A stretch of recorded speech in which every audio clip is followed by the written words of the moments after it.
ఒక పండగొచ్చినా, పబ్బమొచ్చినా ఇంట్లో పిల్లలకి, హస్బెండ్‌కి లీవులు ఇచ్చేస్తారు. కానీ ఒక ఆడదానికి మాత్రం అస్సలు లీవ్ లేదు. అంతెందుకు ఒక జ్వరమొచ్చినా, లేదు రేపే సస్తామన్నా కూడా ఇంట్లో పనులన్నీ చేసేసి సావు అనే రకాలే అన్నమాట చుట్టుపక్కల ఉండేవాళ్ళు.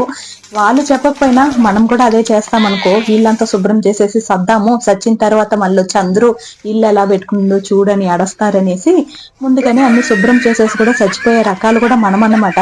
సో 365 రోజులు పనిచేసేది ఎవరంటే ఒక్క ఆడద మాత్రమే ఉంటుంది. అలాంటి ఆడదాన్ని చూసి నీకేంటమ్మా ఇంట్లో ఖాళీగా జాలీగానే ఉన్నావు కదా అని ఈజీగా చెప్పేస్తూ ఉంటారు.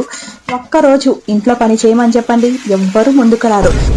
అది నీ పని అంట. ఏదో మనకి సొత్తులు ఆస్తులు రాసిచ్చినట్లు పనులు పంచిచ్చేశారేమో ఆడదే ఇంట్లో పనులన్నీ చేయాలని. కానీ సొడ్లు మాత్రం అది ఎక్కడి నుంచి పట్టుకుని వస్తారో లిస్ట్ ఒకటి వేసి పెడతారు, ఇది సరిలేదు అది సరిలేదు అని చెప్పడానికి. మాత్రం ఆడదాన్ని అర్థం చేసుకోవడం చాలా కష్టం రా అబ్బా అని చెప్పేస్తారు ఈజీగా. మళ్ళీ ఒక పండగ